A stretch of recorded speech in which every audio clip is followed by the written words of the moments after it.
Hi, this is Nicole Turney, and this is my older adult oral presentation video. For my presentation, I decided to interview my mom, Nancy. She is 65 years of age. It is also very important to note that we do have very different lived experiences. While she is my mother, she did adopt me and my other siblings, and she is a white woman and I'm a black woman, so we did talk about kind of like different lived experiences, being of two different races and growing up. So the developmental stage that I decided to focus on with my mom was identity versus identity confusion. In this stage, adolescence has to do with identity creation and trying to find roles that create their sense of self. Those who have difficulty in this stage experience identity confusion, and that is when they have a hard time building their identity and will experience confusion about who they are and what they represent throughout their life. So for my mom, key points in her developmental stage were entering middle school and high school, making new friends, finding her own identity. This has to do very much with race. She disclosed that she entered school right after the race riots happened here in Pittsburgh, and so trying to navigate friendships based on race and gender were pretty important moments in her life. Another important event was playing sports. She developed the skills to become a better leader, which led her to become an educator today. Proper communication and teamwork skills. She played sports through ages of about 9 all the way through adolescence and adulthood. She was also the middle child, and the big crisis for her was competing with her younger sibling, her younger brother, for her parents' attention, whether it be sports, homework, just life achievements, and life mishaps in general. It was always very much a competition between those two. And then, as mentioned before, the race tensions in the school was also a little bit of a crisis for her. The difficult challenges that my mom faced growing up was, of course, growing up in the shadow of her younger brother. He was held to a higher she was held to a higher standard, and he was put on a pedestal regardless of what she would do or what she would accomplish. It could never really measure up to what it did for her younger brother. Racial tensions were also difficult. Having entered school right after the riots, there was still a lot of segregation going on in the schools here in the city, and trying to navigate because my mom, just being her, was very much the type of person to get along with anybody. So dealing with the racial tensions, trying to find her where she's comfortable, where she's most wanted and appreciated, regardless of that other person's race. And building relationships, again, going into the racial tensions, just building relationships outside of her own race, and then even just being accepted by her own race for building those relationships. And then also gender roles. She grew up in a time where if you were a female, you were not allowed to wear skirts, and you were not allowed to wear pants to school. She had different gender roles at home that her brothers did not have. So for different sports she wasn't allowed to play because there were no women-centered sports for her at that time. So some of the accomplishments that she was able to achieve at this point in her life: she became a leader, starting softball organization for girls in her neighborhood. My mom was one of the founders for the softball organization that is still around today in the city, for fast pitch and slow pitch softball for young girls. And she also helped protest for the ability to wear pants to school in early high school, late middle school-ish. Even though it was more so like you were only allowed to wear pants on a Friday, it was still an accomplishment because it was less restricting and they were able to just be themselves and do what they wanted to do.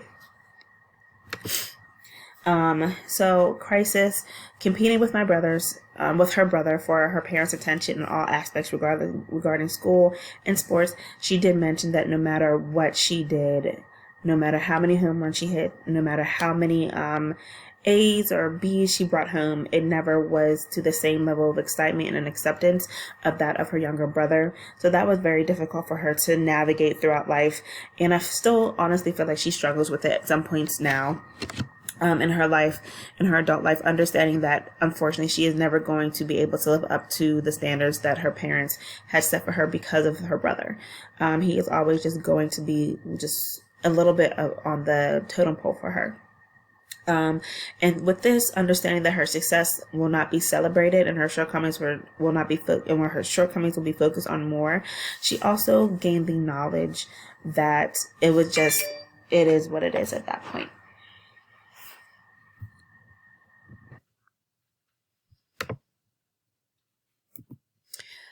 So, to discuss the factors or events that may have led to or facilitated or inhibited the resolution of the crisis, I think that her playing sports actually really facilitated the resolution of the crisis.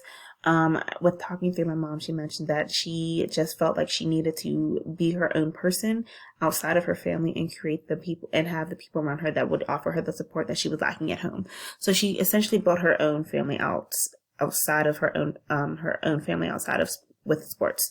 These have become lifelong friends that have been very supportive through all aspects of her life, with adopting the kids, myself included, and my siblings, just being there for my mom and my parents through all of their shortcomings and all their accomplishments. And that is what a family is supposed to do. So building her own family has really created the space for her to build outside of that crisis.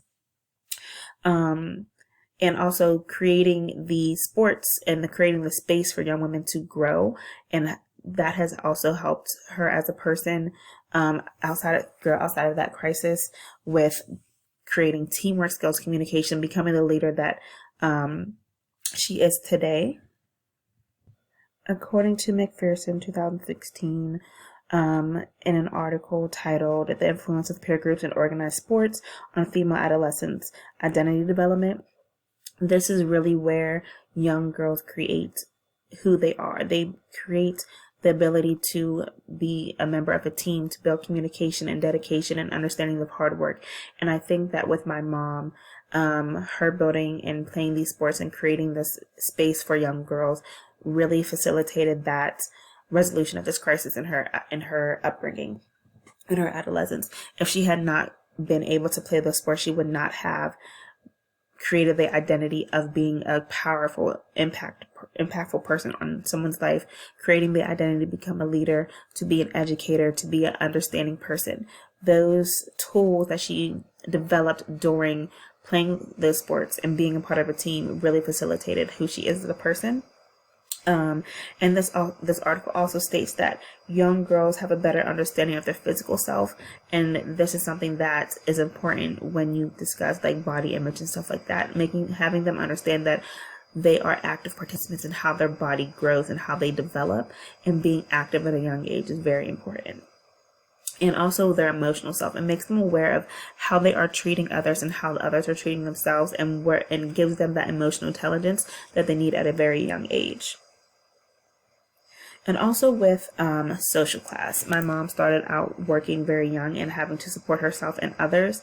So again, with that team building, with playing sports, and also with just being on her own, she was able to navigate and build her own communication skills that she has worked very hard on.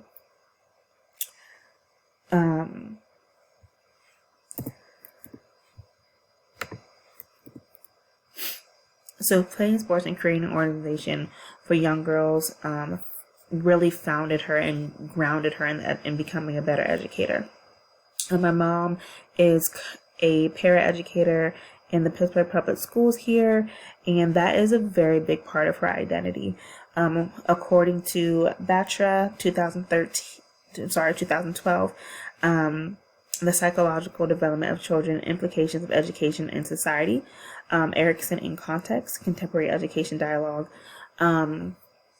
Education really is very important in development. According to this article, education is different based on culture roles, gender roles, stuff like that. And because development and education is so important in a young age, it is very important that it helps to build the identity of a person. Teachers and educators have to have a strong influence on children for them to be able to learn. And my mom was a founding member of the organization, so she created this organization here in the city around the ages of 16, somewhere between 16 and 18. And she quote said it was the best experience of her life, end quote. Creating that space and learning how to become a better leader and educating girls on how to play the sport, how to be a team player, how to communicate with others, and really giving them the tools to succeed in life was really something important and beneficial to growing up throughout life. Dealing with the oppression that my mom had to deal with at this time was sexism, of course, and gender roles. So one, there was no there weren't a lot of city sports for girls and also school sports for girls during this time. My mom grew up in the 70s-ish range.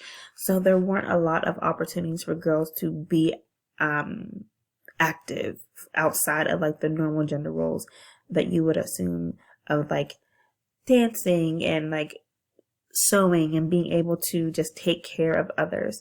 So my mom really had to go through a lot of barriers to create this outlet for herself and for other girls. They were met with a lot of hesitation with wanting to bring women's young girl sports to the city in that area.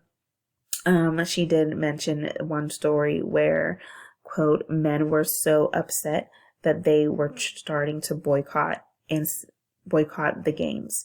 So that, end quote. So that was very difficult for her, because even if there were young boys that were interested in the game, or the fathers, they were just no, our daughter's not playing this sport, and they would not let their daughter show up to the sport, to the game, to the practice, or anything like that, and it just became very difficult. She also said that because sexism was such a big thing back then and girls playing sports was not accepted, young boys would ride their bikes through their practice, through their games, instead of just waiting on the side or riding their bikes elsewhere just to stop the game or inhibit the game from being played.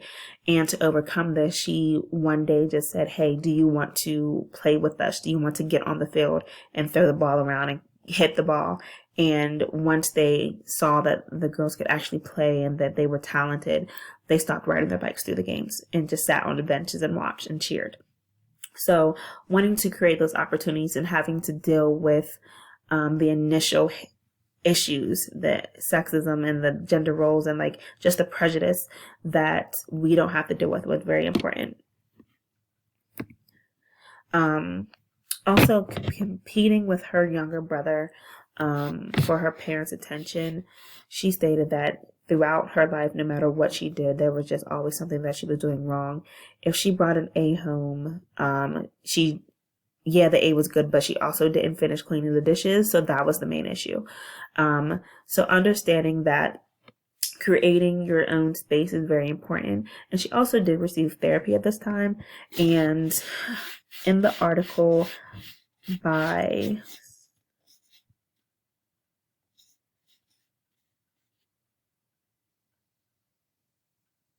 a proposed model of psychodynamic psychotherapy linked to Erik Erikson's 8 stages of psychosocial development in the Clinical Psychology and Psychotherapy Journal. These issues were resolved, and the use of therapy helped to resolve these issues. I don't think my mom without the therapy would have realized that she needed to find her own support system to grow and to become a better person.